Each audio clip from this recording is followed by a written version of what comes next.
Margaret Holloway had always been practical, methodical even, in her approach to settling her late aunt's estate. The Victorian house on Elm Street had stood empty for 3 months since Aunt Vera's passing, and Margaret had postponed the inevitable task of sorting through decades of accumulated memories. But the executor's deadline loomed, and on a gray October morning, she finally climbed the narrow stairs to the attic. The air hung thick with dust, and the sweet decay of old paper boxes towered in precarious stacks, their contents spilling like entrails from split cardboard. Margaret worked systematically, labeling items for donation, disposal, or the rare keeper. It was behind a wall of moldering National Geographic magazines that she found it. The rotary phone sat on a small oak table, its black bakelite surface gleaming as if recently polished. Unlike everything else in the attic, not a speck of dust marred its surface. The cloth-covered cord snaked into a hole in the floorboards that Margaret didn't remember seeing before. She lifted the heavy handset, expecting silence, but heard the familiar purr of a dial tone. Curious, she traced the cord with her flashlight. It disappeared into the floor without any visible connection to the house's phone lines. The dial tone persisted, impossibly clear. Margaret set the handset back in its cradle and examined the phone more closely. Beneath the finger wheel, where numbers should have been, she found dates instead. Not recent dates, these stretched back decades. 1963, 1947, 1925. The earliest date was partially worn away, 189 something. A folded piece of paper tucked beneath the phone base caught her eye. Her aunt's spidery handwriting covered the yellowed page. For Margaret, some doors, once opened, resist closing. Use with caution. Love, V. Margaret's practical mind rejected the implication, but her fingers trembled as she lifted the handset again. The dial tone hummed, patient and waiting. Almost without thinking, she placed her finger in the hole marked 1978, the year her mother had died, and began to dial. The phone rang twice before someone answered. Hello, the voice sent ice through Margaret's veins. It was her mother's voice, young and alive. Hello, is someone there? Margaret's throat constricted. She couldn't speak, couldn't breathe. The impossible voice continued. Margaret, is that you, honey? Where are you calling from? She slammed the handset down, heart hammering. The attic seemed darker now, the shadows deeper. A car alarm wailed outside, odd, since she hadn't heard any cars on the quiet street when she'd arrived. Margaret descended the stairs on unsteady legs. In the kitchen, she poured herself water from the tap, trying to rationalize what had happened. Stress, perhaps. Grief manifesting as auditory hallucinations. But when she glanced out the window, her glass shattered on the floor. A 1978 Pontiac sat in the driveway. Her mother's car, the one that had been wrapped around a telephone pole 35 years ago. She ran outside, but the car was gone. Only oil stains on the concrete suggested it had ever been there. Margaret's hands shook as she pulled out her cell phone to call her husband, but the screen remained black. Dead. Back in the house, every modern appliance had stopped working. The microwave clock was dark, the refrigerator silent, but from the second floor she could hear ringing. The rotary phone called to her. Margaret climbed the stairs again, each step heavier than the last. The phone rang insistently.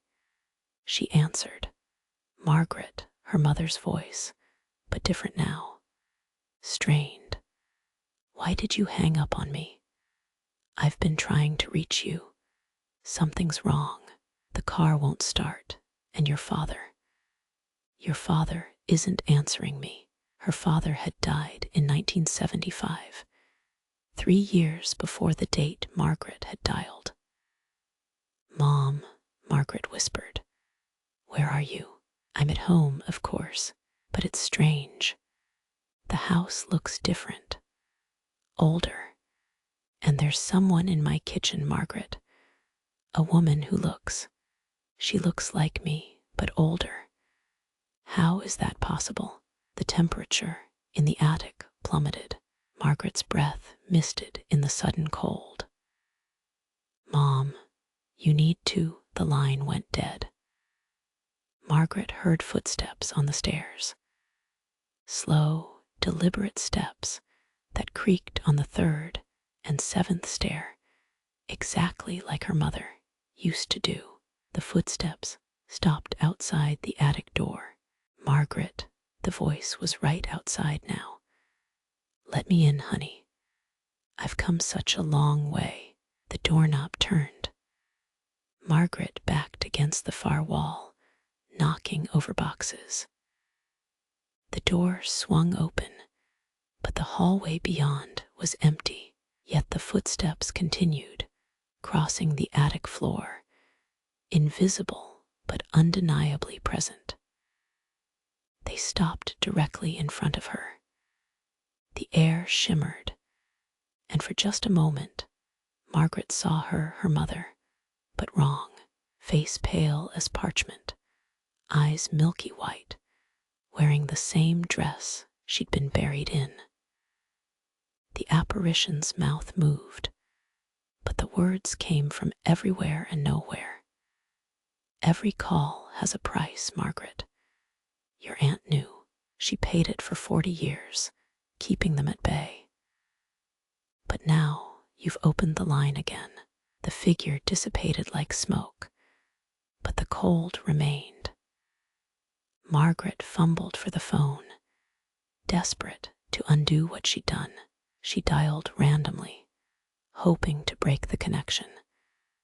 But each number she pressed was a year, and each year brought something back. 1962. A child's laughter echoed through the house, followed by the sound of small feet running down hallways that no longer existed. 1943. The smell of gunpowder and blood filled the attic, and shadows of soldiers flickered across the walls. 1891. The walls themselves began to change, wallpaper peeling back to reveal older patterns beneath, then older still, until the bare wooden bones of the house showed through. With each call, the house transformed, becoming a palimpsest of its own history. Rooms appeared and disappeared. Furniture materialized from decades past. And with each transformation, more figures emerged, previous residents, long dead, pulled through time by the phone's insistent summons. Margaret tried to flee, but the stairs led to different floors each time she descended. The front door opened onto the street as it had been in 1920, complete with horse-drawn carriages. The back door revealed a field that had been paved over before she was born. She was trapped in a house, unstuck from time, and the phone kept ringing. By nightfall, or what felt like nightfall in the ever-shifting house, Margaret understood her aunt's warning. The phone didn't just call the past, it tore holes in time, and things leaked through, not just people, but entire moments, bleeding into the present like ink through wet paper.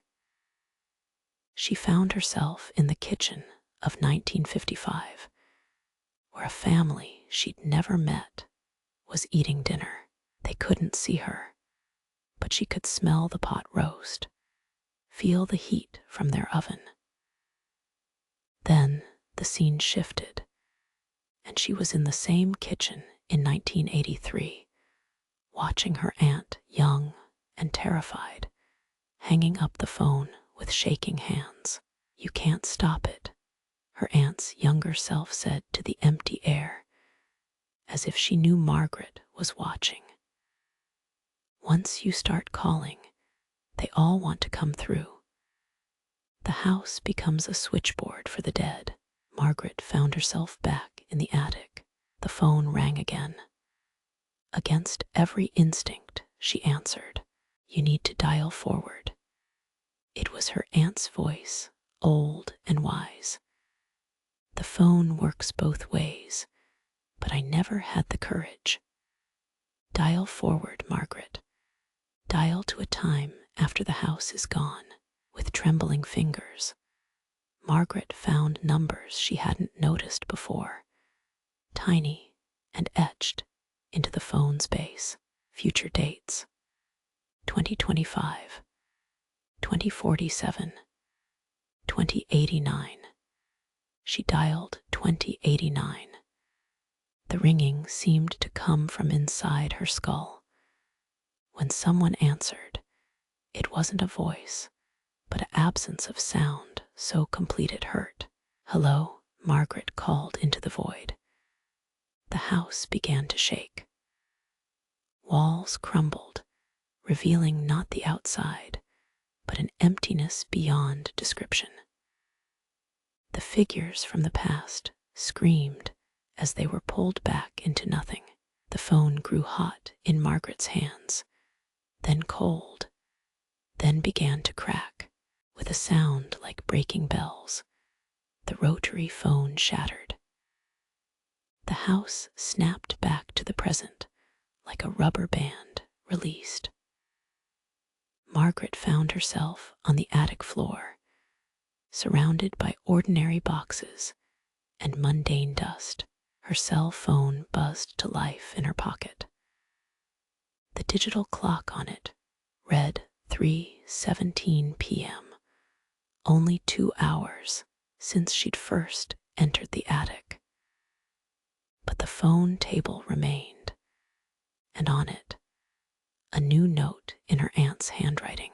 "Some doors resist closing, but they can be broken. Well done, V." Margaret left the house that day and never returned. She hired a company to clear the estate, with strict instructions that anything found in the attic be destroyed. The house sold quickly to a young couple who loved its vintage charm. 3 months later, Margaret received a call from an unknown number. She almost didn't answer, but habit made her swipe. "Hello," she said. Static filled the line, and beneath it, faint but unmistakable, came the sound of a rotary phone being dialed. Then her aunt's voice, hollow and distant. "You can break the phone, Margaret, but you can't break the connection. They're still calling. They'll always be calling. And sooner or later, someone always answers." The line went dead. Margaret's phone screen cracked, spreading like a web from the center. In the fractured reflection, she glimpsed movement figures gathering in the shadows behind her. She turned, but her apartment was empty. Yet that night, and every night since, she hears it, the distant ringing of a phone that no longer exists, calling from years that should stay buried, waiting for someone to answer. And sometimes, in her weakest moments, Margaret's hand still reaches for the receiver.